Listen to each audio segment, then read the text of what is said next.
lahat. Ako po ay si Susan Surizo, kasalukuyang isang estudyante ng BLTC.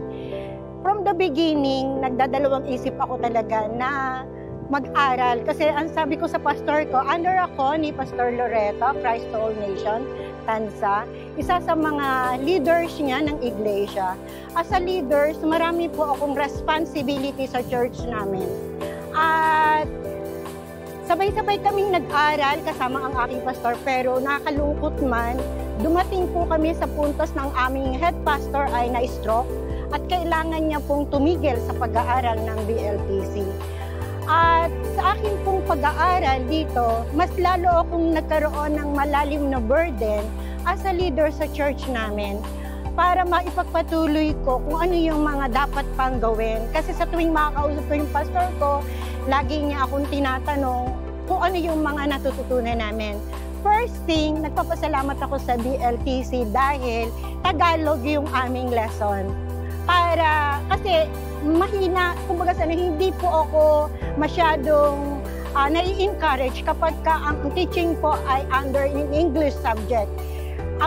Para sa akin, mas gusto kong mas maunawaan ko kung ano ang tinatakil, kung ano yung itinuturo. At thank sa BLTC, naabot po niya yung pong mga nais ko.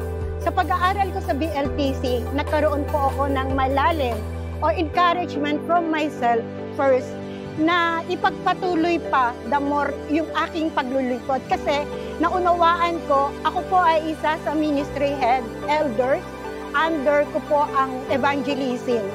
At dahil sa pag-aaral ko dito, lalo po akong nagkaroon ng malalim na kaunawaan tungkol sa pagpapahayag ng salita ng Diyos.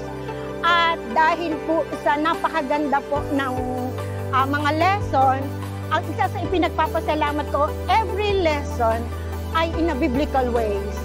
Kaya po meron akong strong na laban, kumbaga sa malakas ang aking loob na gawin at implement sa aming church.